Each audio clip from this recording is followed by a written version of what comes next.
nakaready na sila po ay tatanggap sa Panginoon. Kaso lang, there must be somebody that must share to them. Kailangan talaga mayroon kang heart's desire na mag-win at saka mag-share. Kasi mayroon dyan eh. Kung minsan, of course, kung ikaw may heart's desire, may mga pagkakataon na yung tao parang papahiyain ka, parang yung hindi ka mapapansinin. That is not the right people, no? Na for that moment. Pero mayroon ho talagang mga tao na naka-ready na. Oo. At pag yan ay na-meet mo, tapos ikaw din yung right person na makapag-share sa kanila, it is really something na hindi po mahirap. Oo. Ang kailangan lang ay desidido ka at saka desire mo talaga mag-share ng kaligtasan. Kasi ang iyong mind, ang mind natin ay what if they are lost? They will die. And without Christ. And they will be perishing.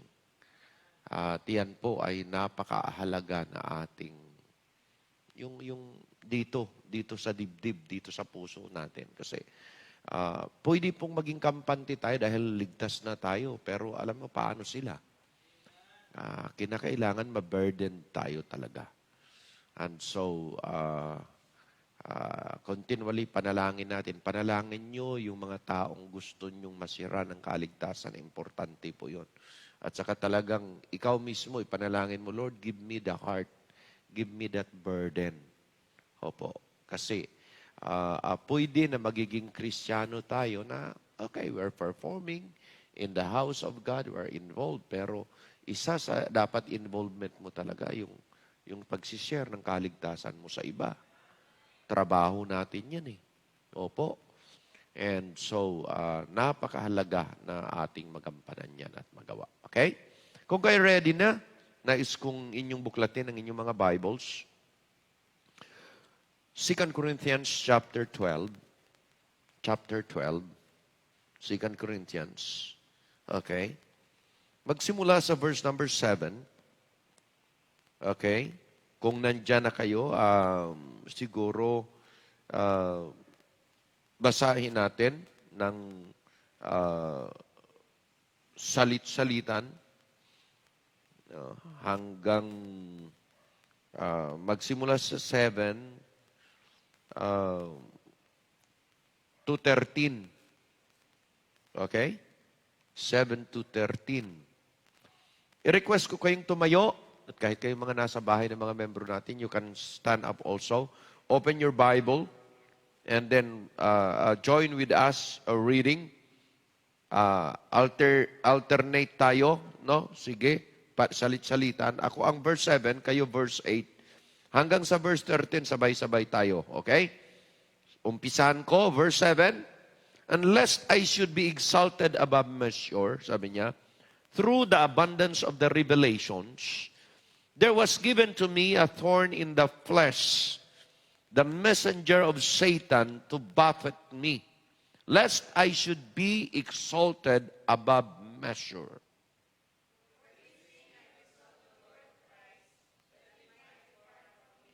And he said unto me, my grace is sufficient for thee, for my strength is made perfect in weakness.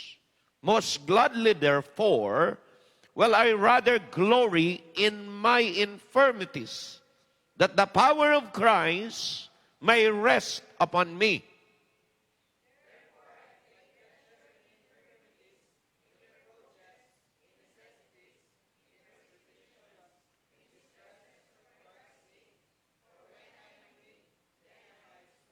Verse 11, I am become a fool in glorying, ye have compelled me.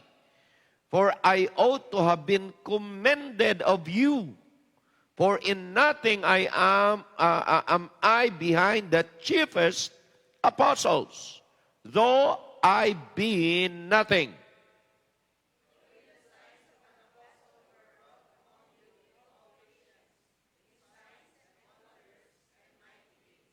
13, sabay-sabay. For what is it wherein we were inferior to other churches, except it be that I myself was burdensome to you.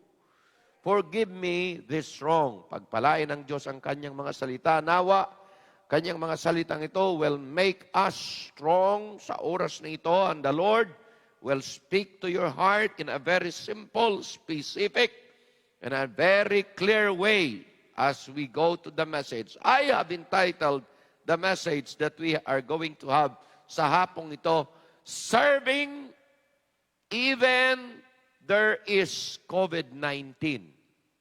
Serving even there is COVID-19. Salamat po. You can sit down now. Okay? Patuloy ang paglilingkod kahit na may COVID-19. Kahit na may pandemic. Lagi yang ini-emphasize, lagi nating kinokorelate lagi ang mga messages natin at our present situation because we know na ito po ang realidad. This is the reality of our situation. We are in this pandemic situation na kung saan ang kalaban na COVID-19, of course, hindi lang siya. Marami pa yan eh. Okay? Nagkukos ng ating mga pangangatawan na ito ay nagkakasakit, ang pangangatawan natin nanghihina, at kinakailangan nating alagaan.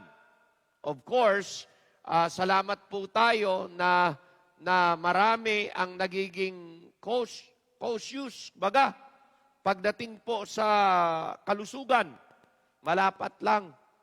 Lalong-lalo na yung mga may edad na. Okay?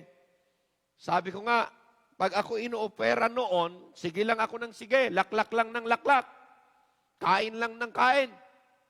Wala kang kwan, wala kang, okay lang. Pero pag ikay tumanda na, hindi na po pwede.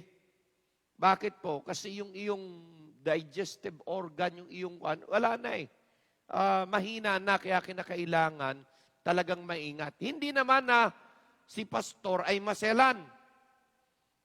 O nagiging, anong tawag nga yan? Yung pilian, tawag sa Bisaya, pilian eh. Pihikan, yan. Hindi naman, hindi ako pihikang tao. Kaya kong kainin kahit ano sa panahong ito. Wala pa naman akong, wala pa naman akong sakit naman. Pero, disiplina lang talaga kailangan. Now, we are living in this situation. Ang COVID-19 nandyan lang. Ang virus nandyan lang. At marami pang viruses. Kaya napaka-importante kayo, lalo na mga kabataan, kinakailangan, you ought to be very strong. Of course, ang mga adult natin, ganun. Bakit po? Kasi pag ang immune system natin mahina, talagang tatamaan tayo ng anumang, kahit na hindi COVID-19, kahit anumang sakit. Okay? Pero kung minsan, itong i-relay ko sa inyo, of course, the thorn in the flesh of Apostle Paul, ay may purpose si God. Amen? Parang ito ay COVID-19 ni Paul. Okay? Yung kanyang thorn in the flesh. Pero may purpose yan. Ako din iniisip ko, bakit kaya pinahintulutan ng Diyos ang COVID-19 lumaganap hanggang nakaabot sa atin? At, naging so much concern ang lahat, lalo mga political leader, lahat ganyan, naging so much concern. Even doctors. Hindi kaya nga ako iniisip ko isipin nyo, ano ang inyong sakit? Ibig ba sa inyo, wala pang sakit? O ang matatanda, sobrang dami ng sakit? Pero yung talagang main sakit, parang wala pa, no? Yung iba, high blood. Yung iba, high sugar. Tama? No? So, ako iniisip ko ganito Kung wala tayong thorn in the flesh, hindi kaya ginawa ng Diyos ang COVID-19 para ito'y maging thorn in the flesh mo sa pang-araw-araw. Para ano? Para hindi ka magloko at dahil pag in-expose ka ng Diyos at inalis ng Diyos ang kanyang protection sa iyo, you will be susceptible for contamination. Tama hindi? Oo. Pag hindi ka maglingkod ng matapat, pag ikaw ay hindi magsumigasig sa paglilingkod, pag ikaw ay mamuhay sa kasalanan, biglang bigyan ka ng Panginoon ng sakit. Para ano? Palalahanan ka. Amen? Pag mamaya ikaw ay yumabang, ganyan, palalahanan ka. May paalala. Amen? Kaya sabi ko, hindi kaya ito binigay ng Diyos, ang COVID-19 na ito, para sa lahat. Ito para sa lahat. Ito thorn in the flesh ng lahat ng tao sa buong mundo. Bakit po? Kahit sino pwede tatamaan. Tama hindi? Amen? So, of course, alam natin na ang kay Apostle Paul na thorn in the flesh ay may personal purpose. At siguro ito din, kailangan nating isaalang-alang. Amen ba? Amen ba? Okay. We should not be defeated by our weakness. Weakness man yan in the flesh, weakness man yan in the spiritual realm. We need to overcome it because we are an overcomer. Sabi naman ng Panginoon yan eh. We are more than conquerors through them that love. Okay, the Lord.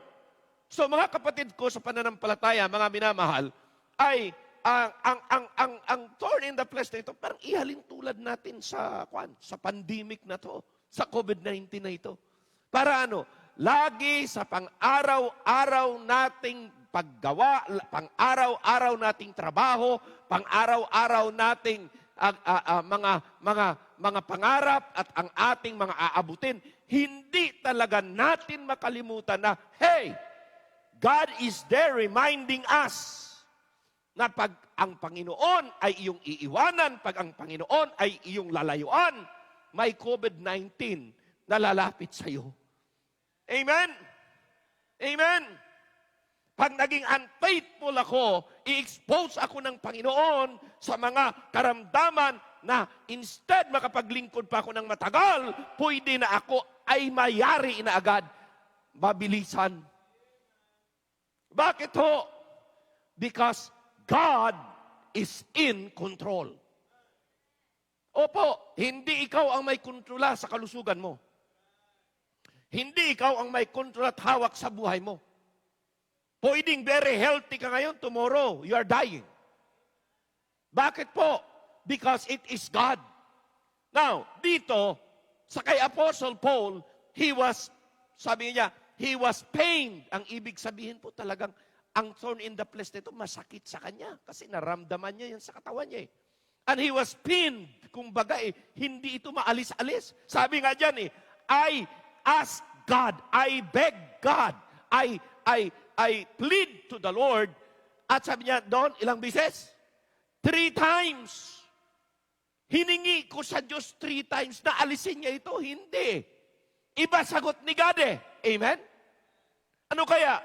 Maraming mga tao panalangin, nananalangin, Panginoon, kailan pa patigilin ito?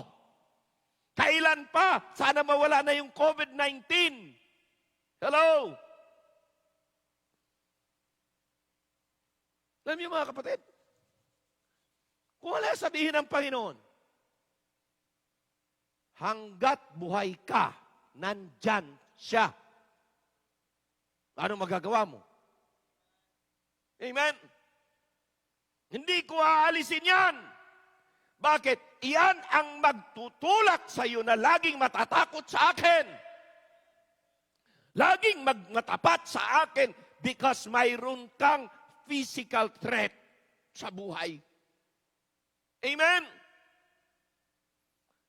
Oh, karami po ngayon nagpiplead na sana maalis na.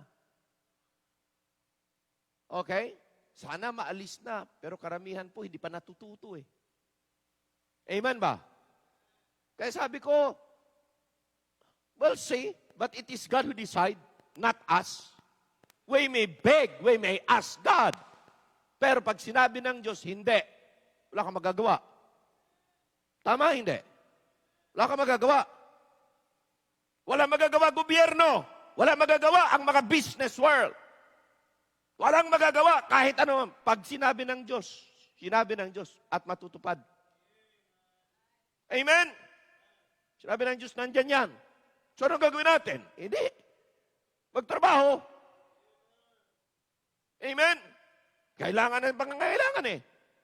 So, anong gagawin?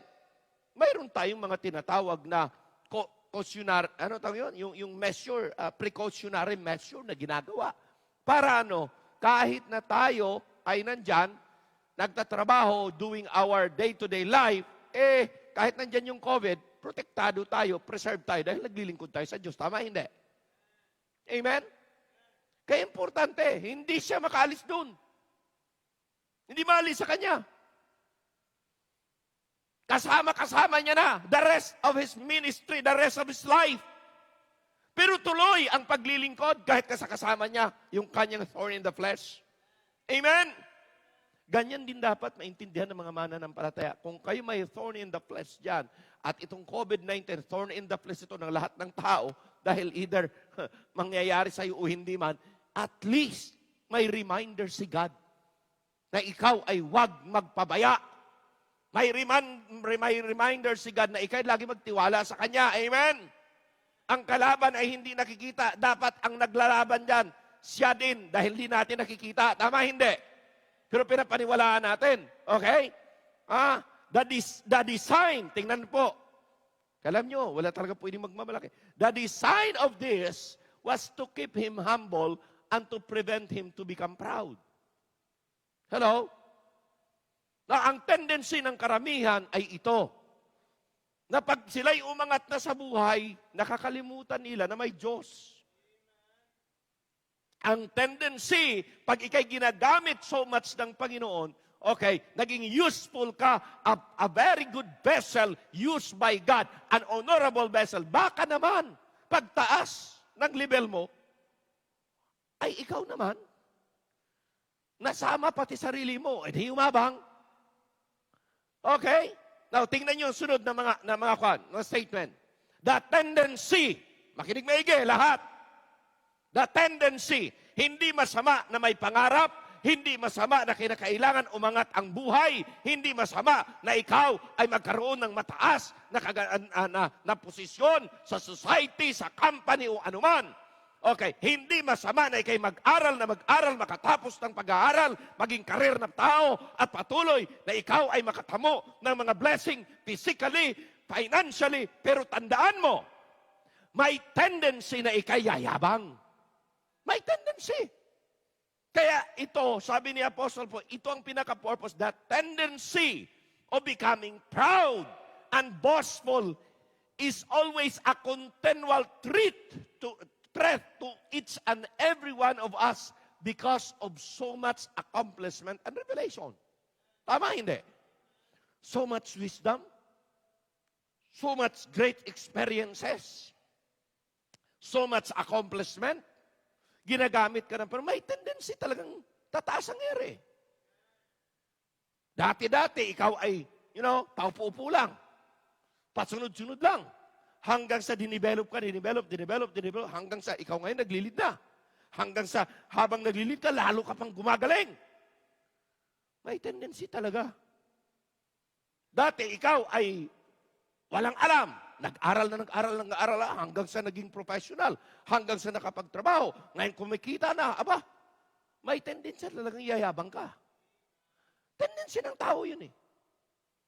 Kaya kayo na mga nagpupurso ng karir, pag kayo may karir na, talagang wag niyong kakaligtaan. At wag ninyong kakalimutan na nakatungtong pa rin kayo sa lupa. Amen? Pinayaman ka man ng Panginoon ng sobrang yaman, so be it. Pero siguraduhin mo, nakatungtong ka pa rin sa lupa. Bakit? Kasi lahat ng ma-accomplishment sa lupang ito, pwedeng bawiin sa'yo ng Diyos sa isang iglap lang. Come on! Amen? Okay?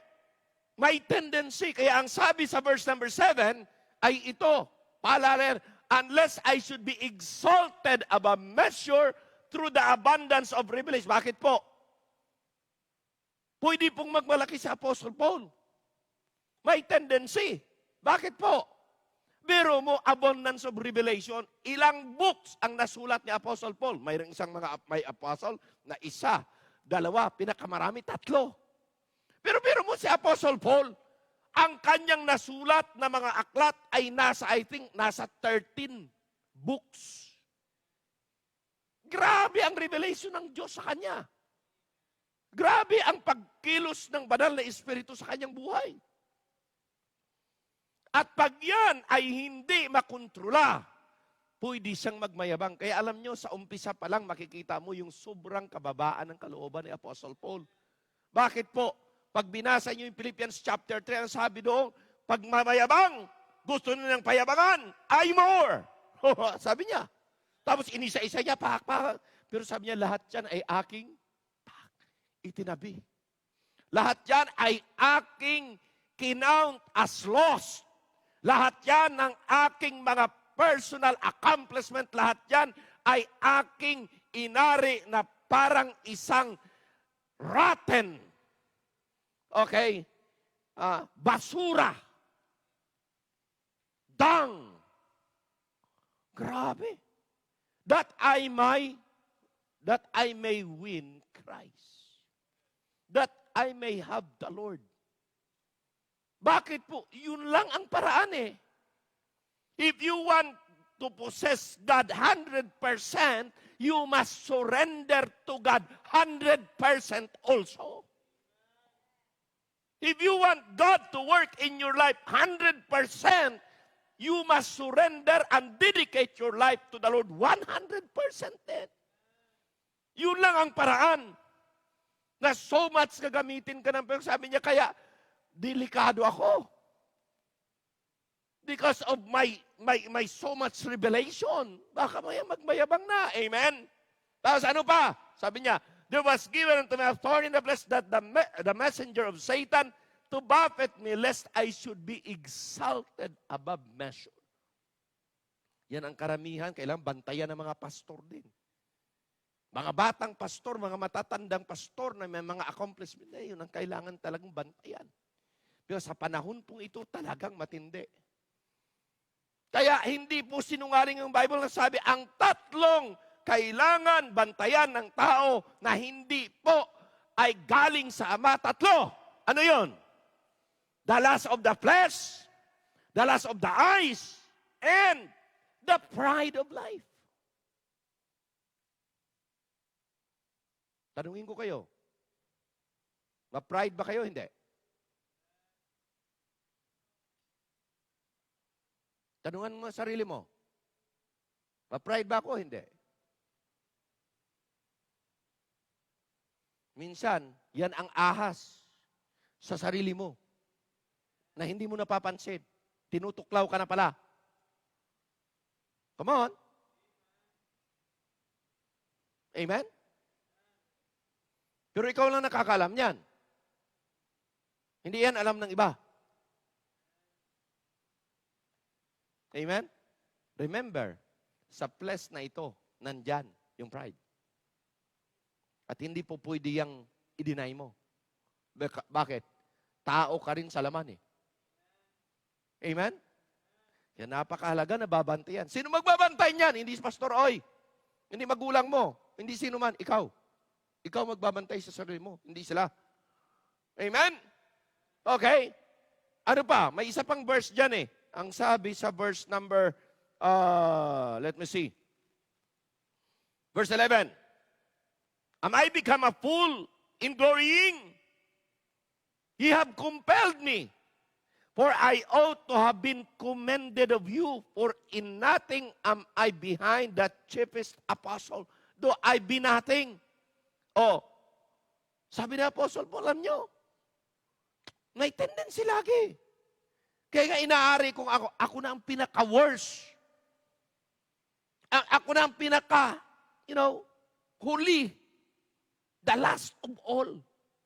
Nilagay ko na sarili ko doon. Bakit? Kasi pag hindi.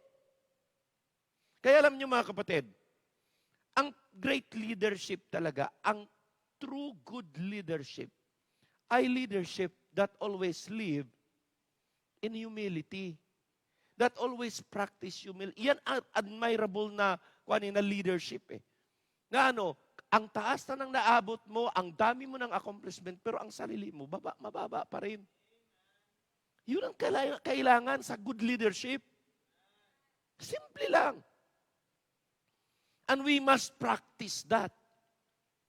Na kahit anumang maabot nating mataas na level sa ating pamumuhay, we should not forget that we are just nothing without God. Kaya lang tayo nandito at niligyan ng ganito ng Panginoon at mayroong namagay kasi it is God eh. Hanggat hindi yan ma-recognize ng isang leader, delikado. Kaya yan, nangyari yan. This is the methods God took to prevent him from being lifted up with pride. Ito yung methods ni God. Tanong, makapagmamalaki ba yung mga business people? May COVID. Sige. Padalhan ko nga ng COVID ito, hindi mga tigil-tigil to. Tama hindi? Wala. Wala silang magagawa. Amen? Lahat, ingat. Bakit po? Dahil sa mayroong pandemya eh. Kaya hindi ka po pwedeng mamumuhay sa sarili dahil pag namuhay ka sa sarili, i-expose ka ng Panginoon, tapos wala, God will remove His protecting hand sa iyo. Naku, wala na. Delikado. Okay? Ito po, yung methods ng Panginoon. Pamamaraan, it is an excellent thing to have a lowly spirit in the midst of high advancement and progress in our life. Napaka-importante ang ganda niyan. Huwag niyong kakaligtaan. Pag mayroong high advancement sa mga buhay natin, pinaangat tayo ng Panginoon, huwag talagang makalimot na kinakailangan ang lowly spirit ay nandoon. Amen ba? Ang pagiging mapagpakumbaba ay isang katangian na kung saan kailangan nandoon sa mga taong pinagpala, sa mga taong pinaangat ng Diyos sa buhay, sa mga taong Kristiyano na kung saan ginagamit ng Panginoon more. Nandoon dapat yan. Pag nawala yan sa'yo, your life will not be very effective to be used by God. Mahirap. Bakit po? Hindi ka gagamitin ng Panginoon. Kahit talentado ka pa. Marami na akong nakita mga taong matalento, marurunong. They advance outside, but they do not advance inside the work of the Lord. Come on. Ano lang sila? Mga dami. Nanawahan niyo ba? Ibig sabihin ng dami? Nandyan lang. Pakalat-kalat lang dyan. Useful. They have the talent. They have the ability, but they will not be used by God so much. Mas gusto bang gamitin ng Panginoon yung walang saysay? Yung walang kaalam-alam, pero tagasunod lang. Pero magtataka pa, mag-a-advance siya. Mag-i-improve siya. Bakit? Ginagamit ni God eh. Amen ba? So, napakahalaga na ating maintindihan yan. Okay? Those who abase themselves shall be exalted. Alam na ninyo yung verses na yan. Sabi doon, pinili ko, tinawag ko yung yung in this world, we're just, weak, we're just, useless, nothing in this world, the base thing, the weak things. What? For what purpose? Para yung mga may maabilidad, nandyan lang sa tabi-tabi, sabi na, iyan, yung batang yan, sisipunin niya na, tinuturuan ko lang dati yan. Di naman marunong yan. Pero siyang ginagamit, siyang nag-advance, ikaw ang nagturo dati, wala na. Bakit po? Kasi yun ang gustong ipakita ng Panginoon na, hey, huwag kang magmalaki. Huwag kang magmayabang na dahil ikaw ay marunong at tumaas, ikaw ang dating nagtuturo, ay hindi ka maunahan ng iba. Mauunahan ka pag ikaw, mali attitude mo. At hindi ka magpakumbaba, hindi ka magpagagamit. Tama hindi? That is how God works eh. Hindi basta-basta. Okay? Now, tingnan po ninyo. Even there is pandemic, even there was thorn in the flesh in the life of Paul. Gusto kong ipakita sa inyo mga bagay na kung saan well assured us na it cannot harm us. It cannot hinder our service to the Lord. Okay? Number 1, God's grace. May grace si God. Alam ba niyo sa araw-araw kaya hindi pa tayo na-infect, hindi pa tayo nako-contaminate because it was the grace of God. Huh? That keep us safe. It was the grace of God that protect us. Come on. Huh? Kaya sabi diyan sa verse 9, sabi niya, and he said unto me, nagbeg si Apostle Paul, pinagpray niya, Lord, pwede bang alisin mo to 3 times? Ang answer ni God ay ito. He said unto me, my grace is sufficient. Paul, pag inalis ko ito sa iyo, you will never experience my grace every day. So, kaya ko nilagay sa iyo yan dyan, at nais kong i-recognize mo na, you need to have my grace every day. Amen? Para ano? Para ang buhay mo ay lagi kong guided well. Hello? Hindi ka mawawala eh. Pag ang buhay mo ay guided by the grace of God eh.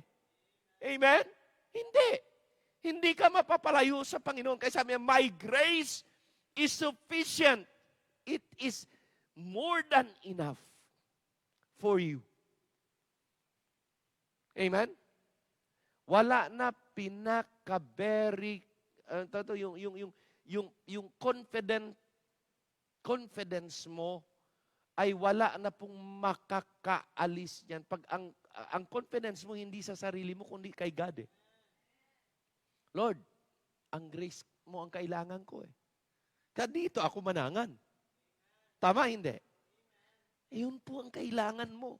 Na kahit na gaano na ang naabot mo, gaano ka na pinagpala, gaano ka na dinevelop ng Diyos, still, your life, your confidence, your trust is still in the grace of God. Hindi naman ako maging ganito kung wala ang grace ni Lord. Amen?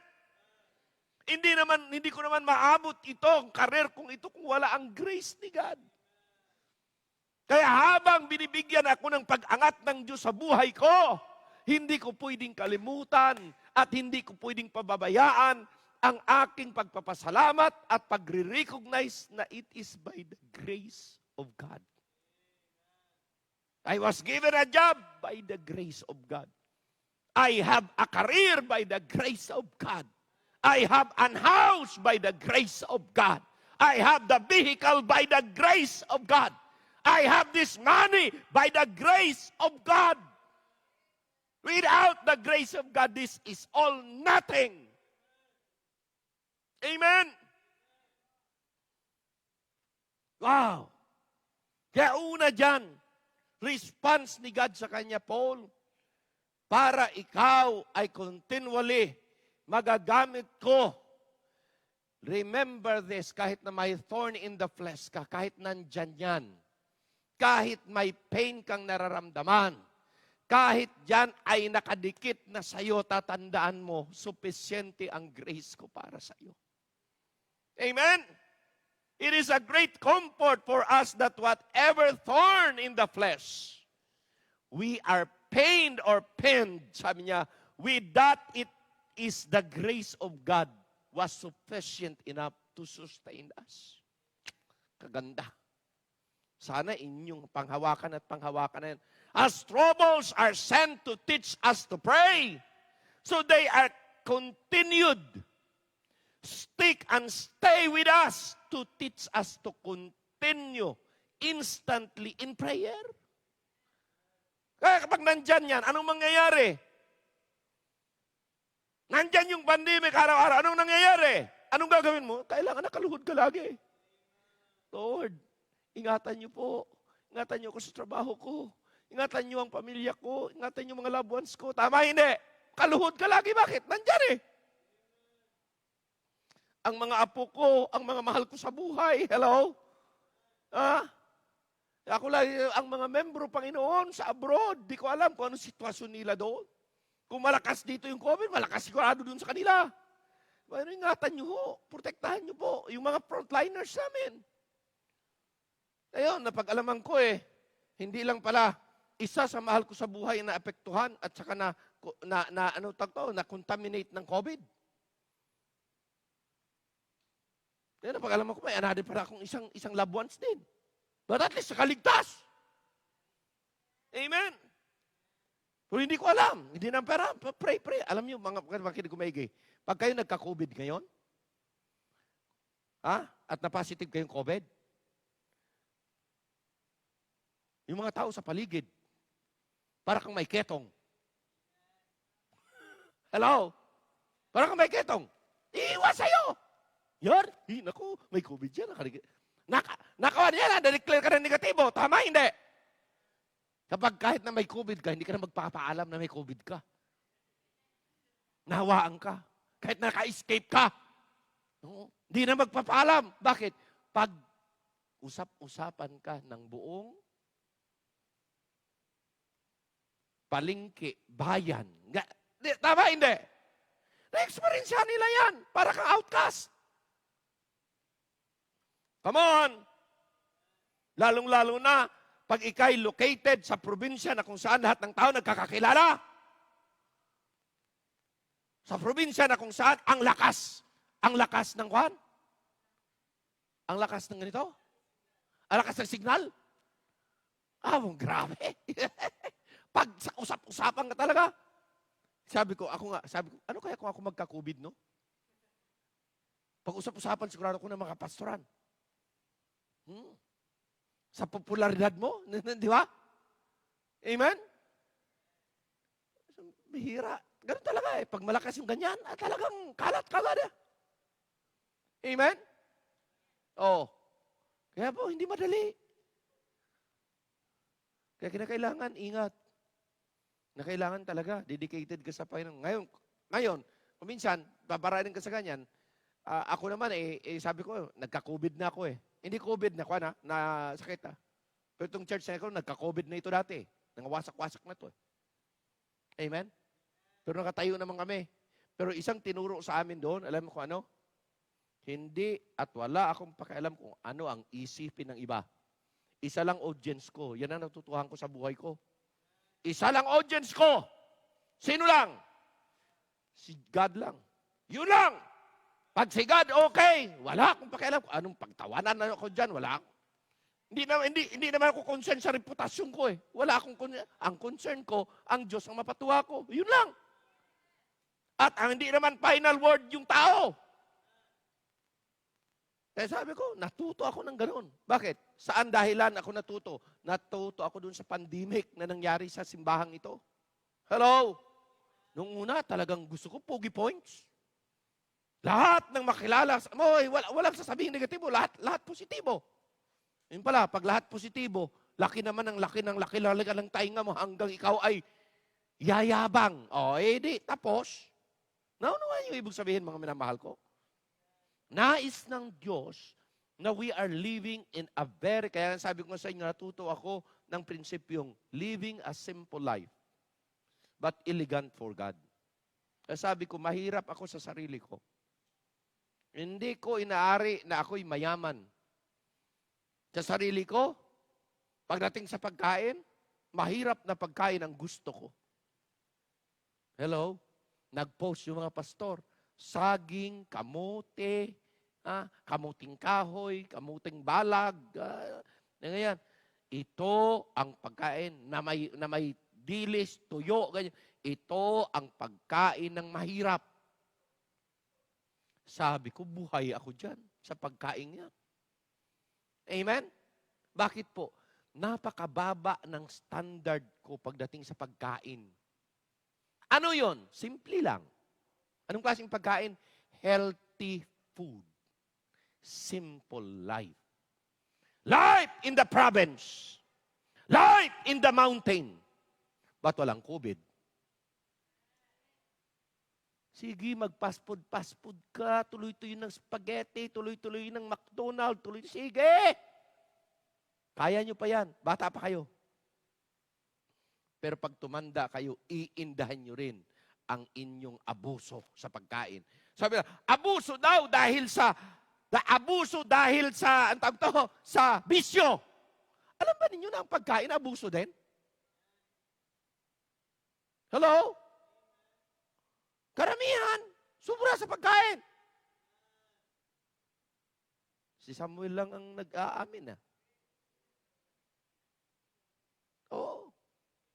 Matipid sa pagkain eh. Dahil so much concern sa kanyang body fit. Okay? Pero alam niyo mga kapatid, stay healthy. Yun lang sinasabi ng pastor, stay healthy. Doesn't matter kung chubby ka or chopstick ka. Chubby or chopstick. It doesn't matter. Basta gusto ko sabihin sa inyo, stay healthy. Healthy physically, healthy spiritually. Amen? Oo. Ano? How to be healthy spiritually? Stay in the grace of God. Healthy spiritually, okay? Troubles remain to make us what? Prayerful and humble. Amen? God's grace was sufficient even in the midst of COVID-19 and trouble. So, keep on serving the Lord. Amen? Di naman tumitigil ang grace ni God eh. Next! Grace signifies the goodwill of God toward us. Amen. Sufficient to strengthen and comfort us. Amen. Yan ang ginagawa ng grace. Ano pa?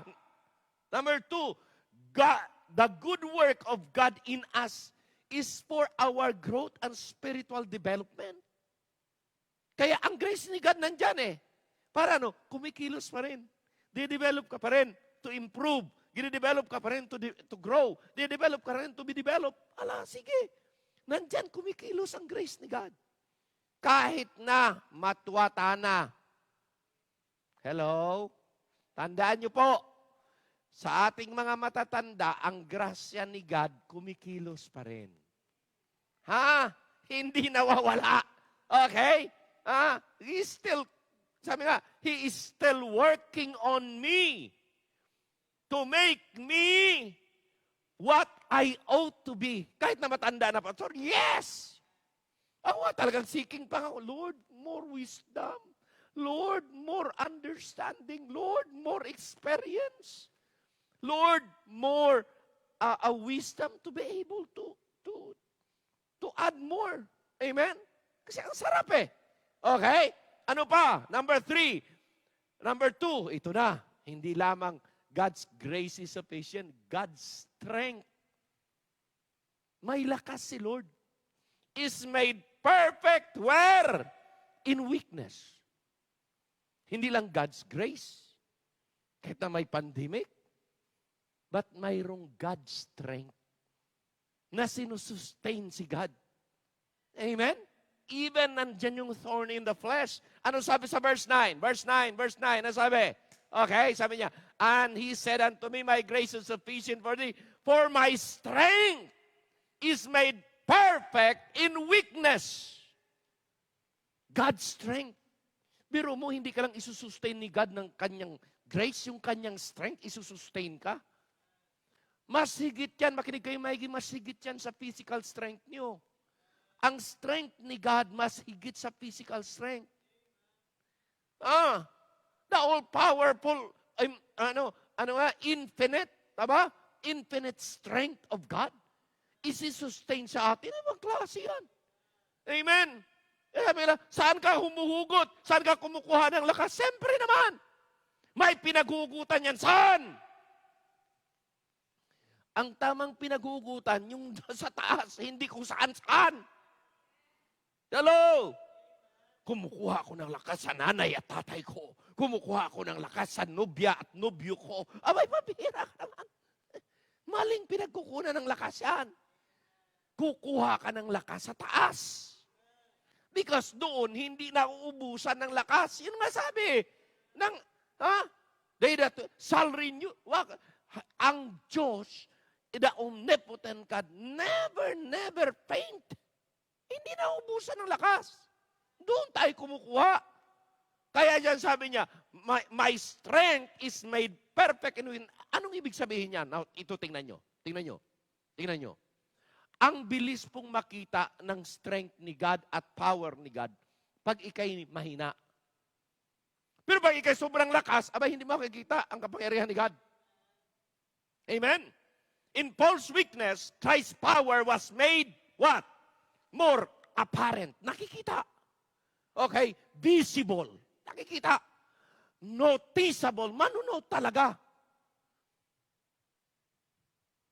Alam nyo, ewan ko, nasubukan ko nasubukan nyo bang marinig? Sabi, alam mo ikaw, parang tingin ko sa'yo.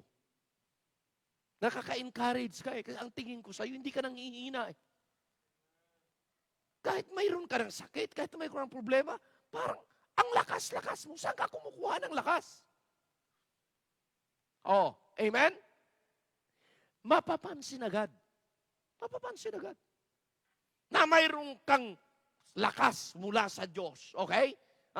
It is more apparent, visible, noticeable for others to see. Christ's power is seen, feel, resting more upon us as we recognize and rely on Him in our weakness. Gusto mo ang weakness mo? Lalakas. Pahawakan mo sa Diyos ang weakness mo. Lalakas yan. Lalakasan ng Diyos. Hindi ka magsusukom yan. Hindi ka matatalo dyan. Bakit? Pag ang kahinaan mo, pahawak mo kay God. Amen? Christ's anointing, empowerment within us are so influential and so persuasive for others to see and feel. Makakita nila. Makinig kayo, Maggie. Sana mga kaibigan nyo manotice ng may kapangyarihan. Ang kapangyarihan ng Diyos nasa inyo. Mga kabarkada nyo, dapat makikita talaga. Alam mo, ang pinaka-best appreciation na you could hear dapat sa iyong kaibigan. Alam mo, pagdating sa espiritualidad, wala akong makakuan sa iyo eh.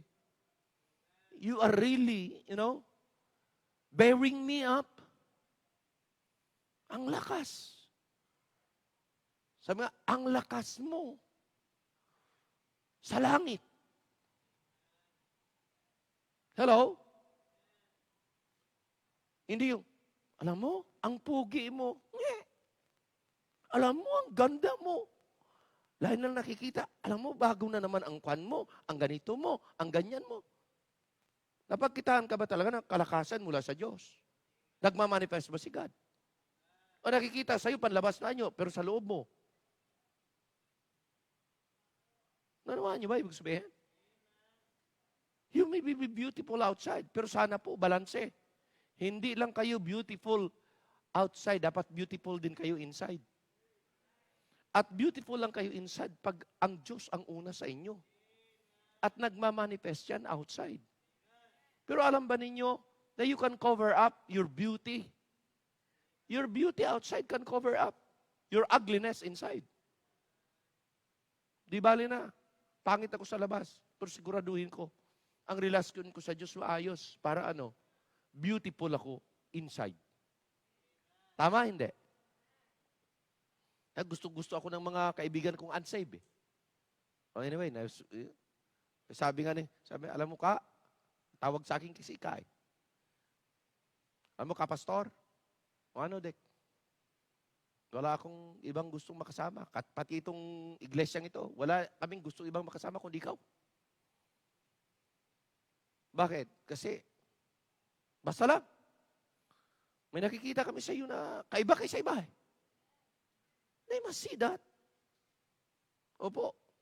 Dati-dati, kung pag kumakain, di na langin, prayer muna tayo. Kasama niyo, pastor. Ako mag-pray. Pray, ha? O ngayon, bago kakain, mag-pray na muna. Wala munang kain. Pray muna.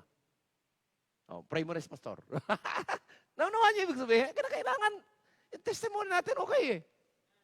Amen? Wala silang mabubutas. They must see Christ. Pag nakita naman, mapapakinggan ka. Ano lagi? Sabi ni Dick, darating yung kapatid ko, yan, matsura yung ugali. At manibat niya Amerika. Hindi naman mayaman. Ganyan. Gusto ko marinig, makausap mo, kausapin mo. Nakausap ko. Kosyang sa Katoliko ito. Pero, kailangan ka makausap. O, hindi masira na eh. Ano naman yung sabihin, mga kapatid? They must see the difference. At tayo, hindi tayo mapanuya na tao. Tayo may Kristo. Pinapakilala natin si Kristo sa kanila para makilala nila na ang inyong mga paniwala at kinalalagyan ay mali. Ito ang totoo. Bakit? Dibutadong-dibutado kang Katoliko, pero pagtrato mo sa kapwa mo, para kang para ikaw ang pinaka-reyna, sila ang pinaka-alipin.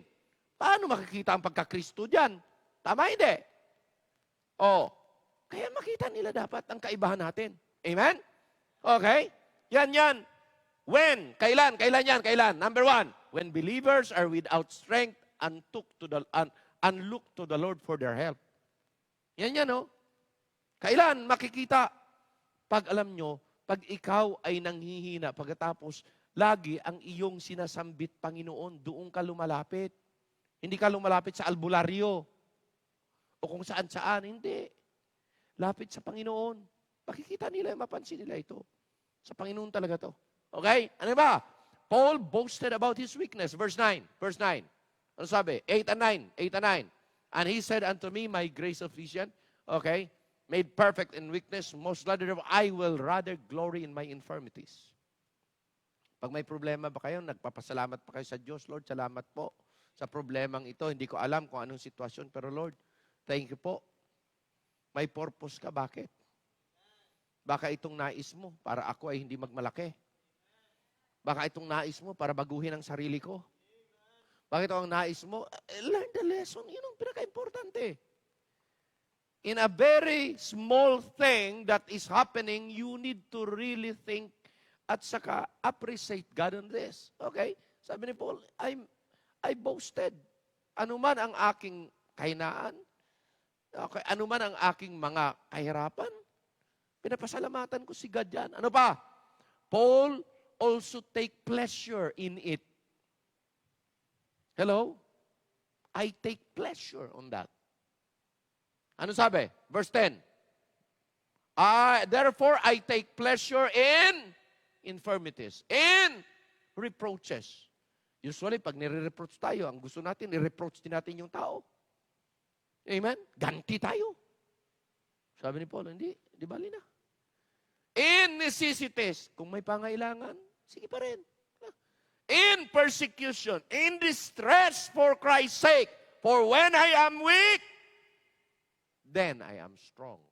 Bakit siya malakas? Because of God. Amen?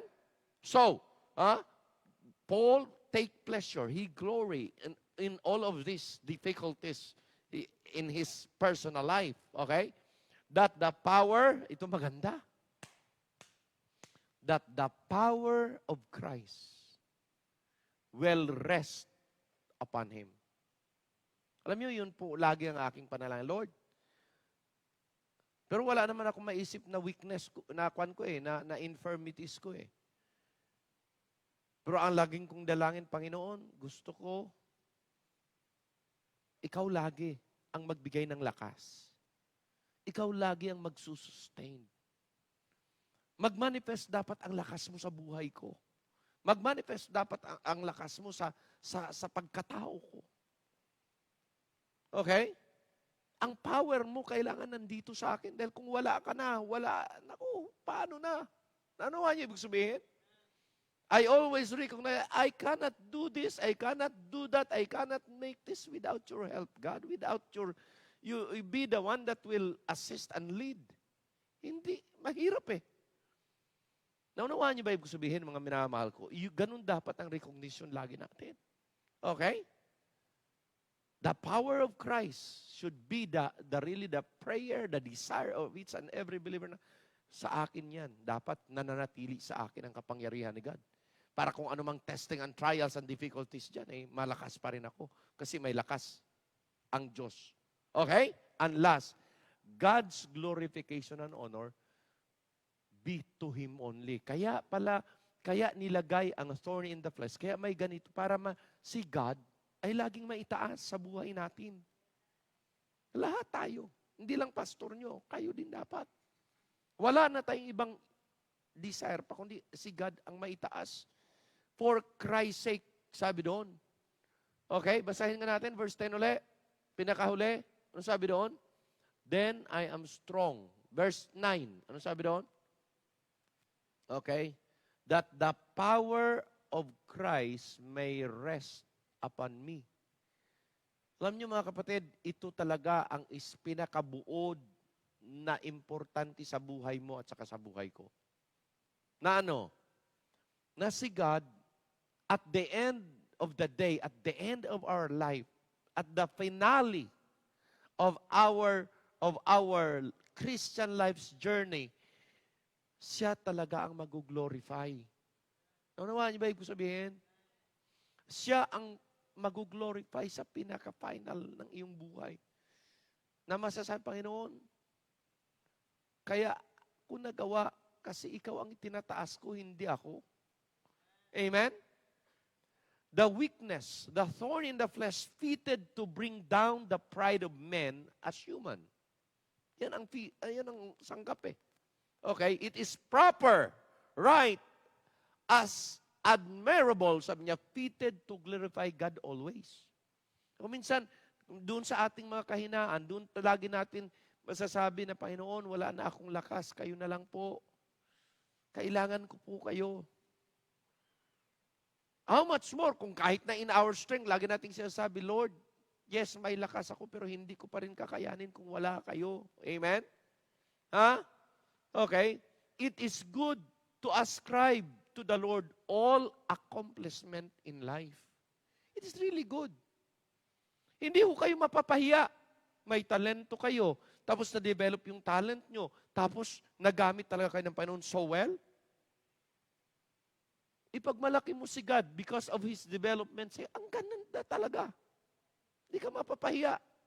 You will be appreciated by people. May pera ka, nagamit mo ang pera mo sa gawain ng Panginoon. Yun ang pinaka-worth spending for. Oh. At alam nyo, hindi ka mapapahiya dyan. Lagi yan, ipagmamalaki. Yan, yung kapatid na yan. Ang laki ng investment niyan sa gawaing ito. Yan. Pag yan, nagkaroon ng blessing yan, talagang nauunang gawain yan. Hindi na inuuna sa sarili niya, ibang klase yan. You know what? Hindi ka mapapahiya. Sabi, yan? No, nako. Yumaman na yan, pero walang puso yan. Oo, ganda-ganda ng bahay niya, ganda-ganda ng ganito. Wala yan. Tama, hindi? Oo, mayaman ka nga. May pera ka nga. Pero tanong, na-appreciate ka ba? Hindi. Kinukundina ka pa. Hello? Pagharap ka, nakangiti. Paglikod. Bakit ganun? Kasi people don't appreciate you eh. You know? Naunawaan niyo ibig sabihin, mga kapatid ko. It is good to ascribe to the Lord all accomplishment in this life. Hindi ka talaga mapapahiya dyan. Next, it is all God's doing and working. Why His life and ministry are so useful, so effective and efficient that all praises belongs to God and to Him only. Yan din ang aking heart's desire. Yan din dapat heart's desire ng bawat isa sa inyo. That are doing well, accomplishing in the work of the Lord, useful in the ministry, dapat yun talaga, lagi, ang nauuna. It is all of God's graces. That abundance of revelation, wisdom, and understanding was on Him and resting on Him. It was all the grace of God. Amen? Ha? At hindi po, hindi sinabi po, tandaan niyo po, never niyo makikita na sabi sa Bible na, kaya si Paul nagganoon, ang dami niyang nasulat, dami niyang accomplishment kasi pambihira. Ang kanyang physical, ang kanyang personal accomplishment, ang kanyang educational background ay talagang napakatindi. Hindi po na-ascribe doon sa kanyang educational background. Hindi po na-ascribe doon sa kanyang professional accomplishment. Hindi. Hindi po doon nanggaling. Nanggaling saan? Dahil kay God. Kay God lahat eh. Nanawaan nyo ba? Kay God lahat. So, anumang accomplishment dito sa lupa, tandaan nyo, ascribe kay God, hindi sa galing natin. Amen? Ha? It was the grace of God resting on Him na napakaganda. As I close, ay ito. 3 bagay na nais kong inyong wag kakaligtaan. Hindi ko lang na bold. Ang letter. Una, stay. What? Stay low and humble. Huwag niyo kakaligtaan, ha? 3 na yan. Stay low and humble. Pangalawa, seek God's honor and glory. Huwag niyo kakaligtaan yan. Okay? Stay low and humble. 2, seek God's honor and glory. Sa anumang accomplishment lagi. Okay? Last, love God always. Love God always. Huwag niyong ihuhuli ang pag-ibig niyo sa Diyos kaysa anumang bagay dito sa mundo. Solomon, when he was then young, loved God so much. Kaya nagawa niya at naka-accomplish siya at binigyan siya ng so much blessing ni God. Pero in his old time, sa kanyang pagtanda na, ang kanyang pag-ibig na alis sa Diyos na papunta kung saan-saan. Sa mga babae, sa lahat ng kanyang. So anong sabi doon? He started right, he ended up wrong. Kaya huwag niyong kakaligtaan ito. Lumalagablab dapat ito lagi. Ano? Mahal mo ang Diyos lagi. Hindi mo hayaan ang pagmamahal mo mapapunta una sa iba. Una dapat sa Diyos. Nais mong mahalin ang magulang mo? Mahalin ang anak mo? Mahalin kapatid mo sa pananampalataya? Mahalin mo pastor mo? Mahalin mo ang iglesia? Mahalin ang buong pamilya? Tandaan niyo ito. Una, ang mamahalin mo Diyos. Una. Pag namahal mo ang Diyos yan, lahat will just be put into that proper place. Pero pag may iuna kang mahalin higit sa Diyos, diyan ka magkakamali. So 3. Ano yung una? Stay low and humble. Makalimutan nyo na lahat na sinabi ko. Huwag niyong kakalimutan itong 3. Then, seek God's glory and honor lagi sa anong mga accomplishment. And always this, love God always. Sumayo tayong lahat. Please. Bow your head. Close your eyes. Please, pray to the Lord. Lord, ito mangyayari sa iyo, Panginoon. Ano mang mangyari sa buhay ko, hindi ko alam ang kinabukasan. Pero kung ako'y gagamitin mo so much, Lord, I will keep that word. I will stay low and humble. Then, whatever na gagawin mo sa buhay ko, I will always seek your glory and honor. And then, ang pangatlo, mamahalin kita always, Panginoon, una kaysa lahat. That desire should be planted, determined, and decided by you. Hilingin ko ang ating musician to play. As he began playing, you can step out from where you are and go to the altar. Ipanalangin niyo yung 3 yan. Panalangin niyo yung 3 yan. Because we are always treated na pag hindi natin ginawa yan sa buhay na to, baka makakalimutan natin si God. Kayong mga nag-i-aim ng napakataas, career, nag-i-aim na yayaman, nag-i-aim na kayo maging successful, panalangin niyo yung 3 yan. Yan dapat mag-motivate sa iyo. Yan dapat mag-motivate sa akin. Stay low and humble. Seek God's glory and honor. And love God always. Panalangin yan.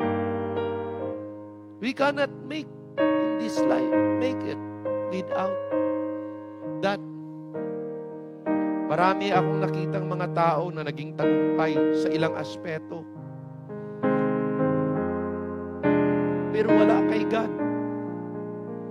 I have seen young people who desired, who has the brilliance of the mind. Naabot nila yung kanilang karir, but they are not serving the Lord. Many of them are living a miserable life. Why? Kasi hindi na natiling mababa ang kalooban. Hindi mapagsabihan. Ayaw tumanggap ng pagkakamali. Pride. Pangalawa, seek mo lagi. Anong accomplishment? Una, Panginoon, maluwalhati ka. Panginoon, ma-honor ka sa buhay kong ito. And then, mahalin mo lagi ang Panginoon. Heavenly Father, Lord, I pray that the message today will help our people recognize who you are in our life. At kung kami, Panginoon, will always recognize at panatilihin namin ang kabababang kalooban na nangako kayo na kayo ang nagbibigay ng promotion. Kayo ang nag-promote. Kayo, Panginoon, ang nagmamagnify. Kayo po ang nag-glorify. Tulungan niyo po ang taas-taas ng mga pangarap. I have motivated, I have taught even our youngsters, our young people. I have shown them the way how to really be the best for you. Accomplish something beyond our dreams. Pero may tendency, Panginoon, na kami ay makakalimot. Kaya tulungan niyo ho na sana itong mensaheng ito will really be planted in our heart, that we will always recognize you na kung wala kayo, wala kami. Wala kaming maaabot kung hindi nyo papayagan. So we need to stay low and humble. And we need to seek na pag may mga accomplishment kami, hindi namin kukunin sa sarili namin. Kundi lagi namin sasabihin, Lord, for your honor ito, for your glory ito. Kaya naabot ko ito.